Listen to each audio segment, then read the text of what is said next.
Alors bonjour, cette capsule vidéo a pour but d'introduire un nouveau concept en fait qu'on va utiliser énormément dans les prochains jours, prochaines semaines, qui est le taux de variation. En fait, le taux de variation, c'est un nombre, pour faire une histoire très courte, c'est un nombre qui va désigner ou qui va représenter si une situation est croissante ou décroissante, puis dans quelle proportion elle est croissante ou décroissante. Est-ce que ça monte très très vite ou est-ce que ça descend très très vite? Bien, c'est notre taux de variation qui va nous le dire. Puis un taux de variation, dans le fond, ce nombre-là, bien, on va le retrouver dans une situation contextualisée, on va le retrouver dans un graphique, il va falloir être capable de le retrouver dans une règle, il faut être capable de le trouver dans une table de valeurs, ou même dans une situation qui n'aurait aucun contexte, où je vous donnerais juste des coordonnées comme ça. Bien, je pourrais vous dire, bien, si les coordonnées, on les relie, ça fait une droite, quel est le taux de variation de cette droite-là? Donc, est-ce qu'elle monte, descend, vite ou pas vite? C'est un peu ça. Donc, on commence tout de suite. On va y aller avec les situations qui sont contextualisées. En fait, la définition, je vais les résumer assez simplement, c'est un taux de variation, c'est de quelle façon le Y va se comporter lorsque le X augmente de 1. Quand le X y augmente de 1, quand la variable indépendante elle monte de 1, qu'est-ce qui arrive avec notre Y? Bien, dans des situations comme celle-là, une voiture roule à une vitesse de 90 km/h. On s'intéresse à la distance parcourue selon le temps écoulé. Bon, ben dans ce cas-ci, on a un taux unitaire qui est juste là. Notre taux unitaire nous indique que, ici, notre kilométrage, notre distance parcourue dépend du nombre d'heures. Donc, les heures, c'est mon X. Qu'est-ce qui arrive à chaque fois que le X augmente d'1? Bien, si j'augmente d'une heure, bien, j'ai 90 km de plus. J'augmente encore d'une heure, encore 90 km de fait. Donc, dans le fond, mon taux de variation ici, c'est mon taux unitaire. Et on va dire que A, parce que le symbole pour le taux de variation, ça va être la lettre A minuscule qu'on va utiliser, il est de 90. Et comme je suis dans un contexte, mon A, il est 90, mais 90 km/h. Donc, à chaque fois que mon heure avance de 1, bien, mes kilomètres, eux, avancent de 90. Si je prends une autre situation avec de l'argent, un électricien charge à ses clients un montant de base de 30 $. Bon, ça c'est un tarif initial, c'est mon ordonnant à l'origine, si on veut, pour couvrir son déplacement, et un tarif de 55 $ par heure par la suite. Donc, dans le fond, ce qui se passe ici, c'est qu'à chaque fois qu'on a une heure de plus, bien, le client paye 55 $ de plus. Donc, nos heures ici, c'est notre X, parce que ça, c'est l'indépendant. Si j'ai une heure de plus, 55 $ de plus. Une heure de plus, 55 $ de plus. Donc, ici, mon A, 55 $. Puis, dans le dernier cas, on va y aller avec une situation qui est décroissante. Si j'ai un sac qui contient 45 kg de nourriture pour des animaux, à chaque jour, une personne verse 1,5 kg de nourriture à son chien. Donc, le sac, évidemment, la quantité de nourriture va descendre. On s'intéresse à la quantité de nourriture qui reste dans le sac selon le nombre de jours écoulés depuis l'ouverture du sac. Donc, ici, ce qu'on a, c'est que la nourriture restante dépend du nombre de jours écoulés. Fait que dans ce cas-ci, notre taux unitaire, bien, il est de 1,5 kg à chaque jour. Donc, à chaque fois qu'il y a une journée de moins, qu'est-ce qu'il y a de moins dans le sac? Une journée qui passe, bien, on a moins 1,5 kg. Une journée de moins, on baisse de 1,5. Une autre journée, on baisse à chaque fois que le X va avancer d'une journée, bien, ici, notre sac va perdre, donc moins 1,5 kg à chaque jour.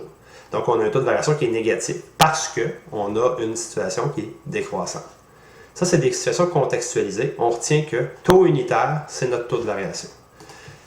Deuxième cas, dans un graphique. Ça, c'est un peu ce qui est le plus simple à voir, c'est-à-dire que qu'est-ce qui se passe? C'est la même définition. Qu'est-ce qui se passe avec le Y? De quelle façon le Y va se comporter? Quand le X augmente de 1, bien ici, j'ai une situation d'un taxi.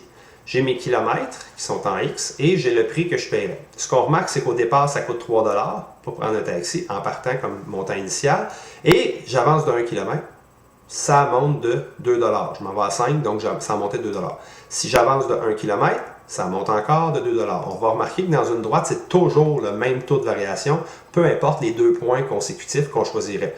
Donc ici, si je passe de 2 à 3 km, j'avance de 1 km, j'ai encore une augmentation de 2 $. Je passe de 7 à 9. Et ça sera la même chose. Si je décide d'avancer de 2 km, donc de 3 à 5, bien, je vais avoir une augmentation qui va être proportionnelle, c'est-à-dire de 4 $, ce qui nous fait encore un 2 $ pour chaque kilomètre.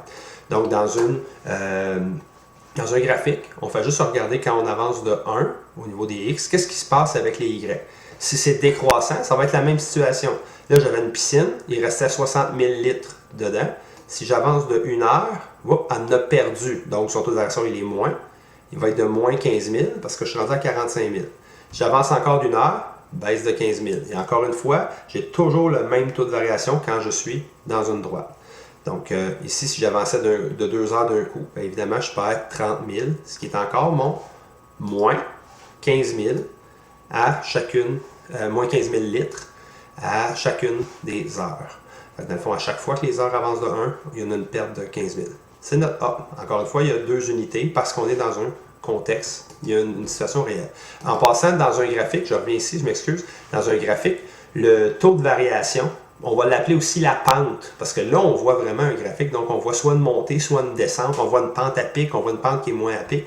Donc dans un graphique, c'est très très visuel. Fait que ça va arriver qu'on va utiliser aussi le mot pente pour désigner notre taux de variation, parce que un taux de variation, ça va être un nombre qui nous dit si justement la pente, elle monte ou elle descend, vite ou pas vite. On avance? Donc, dans une règle, c'est assez simple. Qu'est-ce qui se passe avec notre y? Toujours la même définition. Qu'est-ce qui va se passer avec y? Lorsque x augmente de 1, bien, si mon x augmente de 1, automatiquement, étant donné qu'il est multiplié par un certain nombre, ici c'est par 5, bien, à toutes les fois que je vais augmenter lui de 1, c'est sûr que le y va être 5 de plus. La preuve, c'est que si je prends 5 fois 1, ça fait 5, plus 20, ça fait 25. Si je prends 5 fois 2, ça fait 10, plus 20, ça fait 30. Donc, ça va, à chaque fois que j'augmente de 1, c'est sûr que ça va augmenter de 5. Donc ici, mon A est de 5. Comme il n'y a pas de contexte, ben, A égale 5, il n'y a pas d'unité.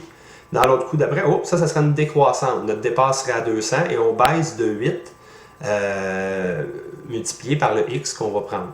Dans le fond ici, notre x, à chaque fois qu'il va augmenter de 1, ben, on va baisser de 8 de plus. Donc ici, notre A, il va être de moins 8.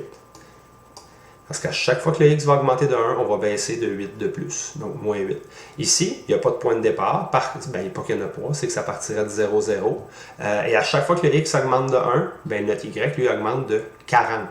Par exemple, si c'est, je dis n'importe quoi, mais quelqu'un qui chargerait 40 de l'heure pour faire des travaux, ben, si tu fais 1 heure, ben, 40 fois 1, ça fait 40 S'il fait 2 heures, 40 fois 2, 80 Donc, notre A ici serait de 40.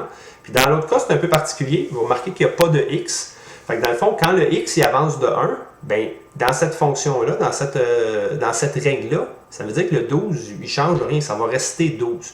En fait, c'est un nom spécial, c'est une fonction qu'on appelle une fonction constante. Peu importe le x, même s'il augmente, le y vaut toujours 12. Fait qu'il n'y a pas de variation. S'il n'y a pas de variation, on va dire que notre A, il vaut 0. Il ne varie pas du tout. Donc, le taux de variation, il est de 0. C'est une situation un peu particulière. Dans une table de valeurs maintenant, dans les tables de valeurs, on revient avec la même définition. Qu'est-ce qui arrive avec le y? Lorsque le x il augmente de 1. Bien, si on prend le premier exemple, vous avez un nombre d'heures 0, salaire ici, il est de 0. Donc ici, c'est une situation où tu ne gagnes rien si tu n'as pas travaillé.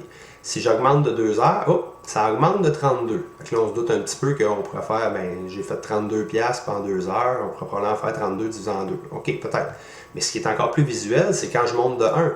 5 heures me donne 80. 6 me donne 96. Bien, pour 1 heure de travail de différence, j'ai un 16 $. Bien, je me doute un peu que mon taux de variation, ou mon taux horaire dans ce cas-ci, va être 16 $ de l'heure. Puis j'ai même la preuve, de 10 à 11, c'est 1 heure. Bien, 160 à 176, c'est 1 heure, c'est 16 $. Donc ici, mon taux de variation, 16 $ de l'heure. Si je m'en viens, on peut aller ici dans celui qui n'a pas de... Il n'y a pas d'unité, donc c'est juste une situation sans contexte. Au départ, on part à 38. Oui, c'est une table verticale, mais ça ne change rien. Oh, ici, j'aurais mon x qui augmente de 1. Quand mon x a passé de 4 à 5, qu'est-ce qui s'est passé? J'ai baissé de 3. Donc, j'aurais probablement un A qui est, dans le fond, qui va être négatif. Il va être de moins 3. Ça serait une situation décroissante. On va les valider. J'ai la chance d'avoir quelqu'un pour valider. Bien, deux nombres consécutifs. De 7 à 8, ça augmente de 1. Mon x, ça baisse encore de 3. Donc, j'ai un A égal à moins 3 et pas d'unité cette fois-là. Voilà. Dernière situation en bas. J'ai un prix de départ. Ben, un prix de départ, oui. Nombre de personnes, on s'imagine qu'on veut louer une salle. Ça coûte 150 $ de prix de départ. On n'est même pas rentré encore. On a déjà payé 150. Pour 10 personnes, ça nous coûtera un total de 250. Donc, on a 10 personnes de plus pour un 100 $ de différence. Donc, on imagine que le 100 $, on les sépare en 10, ça serait 10 $ par personne. Et je pourrais aller valider, est-ce que c'est la même chose partout? Oui, parce qu'à chaque fois, quand je rajoute 10 personnes, je rajoute 100 $. Donc, à chaque fois, je rajoute un 10 $ par personne. Donc, dans une table de valeur, ça se calcule un petit peu comme ça. Dernière situation, une situation qui est sans contexte. C'est probablement celle qu'on va retrouver le plus cette année, parce que souvent, vous allez avoir des coordonnées et vous allez les mettre dans le plan cartésien. Vous allez chercher ensuite quel va être le taux de variation. Si je vous donne des tables de valeurs, il y a moyen de les transformer dans un plan cartésien. Il y a moyen de prendre des coordonnées. Donc, la formule que vous voyez là ici, elle va servir énormément. On va tellement l'utiliser qu'on va la savoir par cœur. Mais c'est encore le même principe. C'est-à-dire, comment le Y se comporte quand le X il avance de 1. On va prendre l'exemple qui est ici. J'ai 2 points. Le point 2,7 que j'ai placé ici dans mon esquisse graphique. Le point B, 10,39 que j'ai placé ici. C'est une esquisse graphique. Je n'ai rien compté, je suis allé à peu près. J'ai relié, ça fait une droite. Ma droite est croissante. Je m'attends à avoir un A qui va être positif parce que c'est croissant. Maintenant, comment on va faire pour trouver notre A? Bien, dans le fond, si on va voir notre définition, ça dit quand le X il avance de 1, qu'est-ce qui se passe avec le Y? Présentement, moi, ce que j'ai, c'est que le X de départ était de 2, mon X final il est de 10. Donc, j'ai avancé de 8. J'ai une variation de 8, si on veut. Alors que dans l'autre sens, pendant que j'ai avancé de 8, j'ai passé de 7, qui est ici, à 39. Donc, j'ai augmenté de 32. Donc, dans le fond, qu'est-ce qui s'est passé? Pour 8 bons, j'ai monté de 32. Si j'avais fait un seul bon, j'aurais monté 8 fois moins. Donc, 32 divisé par 8, j'ai monté de 4. Si j'avance de 1, monte de 4. Avance de 1, monte de 4. Avance de 1, monte de 4. Dans ce cas-ci, je me ramasserai avec quoi? Un taux de variation qui serait égal à 4. Au niveau des maths, qu'est-ce que ça aurait donné un coup qu'on met ça dans des formules? En fait, on avait nos 2 points de départ. Nos 2 points de départ, j'avais mon point 1, qui est le point A qui est ici. Donc, mon point 1 a des coordonnées. Un X1, le X du premier point, le Y du premier point. J'ai aussi le X du deuxième point, le Y du deuxième point. Le calcul que j'ai fait, d'abord les deux calculs que j'ai fait, je suis allé chercher les deux variations, celui des Y et celui des X, et j'ai simplement divisé la variation des Y par la variation des X, ce qui m'a donné mon taux de variation. Donc c'est ça ma formule. Le symbole ici que vous voyez là, le Y, le triangle, là, ça veut dire variation. C'est un symbole de maths qui veut dire variation. Donc, comment on trouve un A? En faisant la variation des Y divisé par la variation des X. Puis les variations, c'est quoi? Ben, c'est juste la soustraction. Quand on dit il a varié de combien? Ben, si je prends le deuxième, moins le premier, 39 moins 7, il a varié de 32. Alors que les X, il a passé de 10 à 2, il a varié de 8. Donc, je fais juste respecter l'ordre. Si je respecte l'ordre, ça va bien aller. 39 moins 7, sur 10 moins 2. Ça fait 32 sur 8. Et 32 sur 8, ça me fait 4. Dans ce cas-ci, il arrive juste. Ça peut arriver qu'on arrive avec des fractions aussi. Mais dans ce cas-ci, il arrive juste. Alors voilà, ça c'était pour l'introduction au taux de variation dans 5 contextes. On va maintenant aller voir d'autres exemples dans une autre vidéo.